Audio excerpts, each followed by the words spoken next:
దూతను పంపి ఉన్నానన్నాడు ఆయన.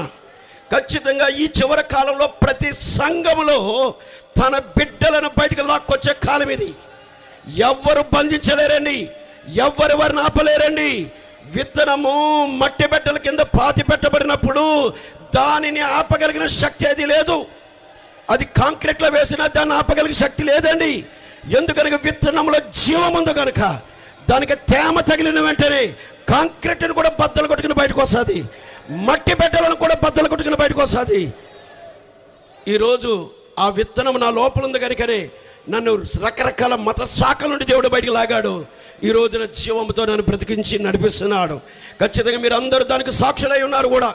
మిమ్మల్ని అలా లాక్కొచ్చాడు ఆయన. ఈ ప్రాంతాన్ని దెయ్యం ఎంత వాడు చీకటి ముసుగుతో మూసేసినా రాత్రి ఆయన ఏం చేశాడు తెలుసా? ఈ ముసుగుని చీల్చి పాడేశాడు ఆయన.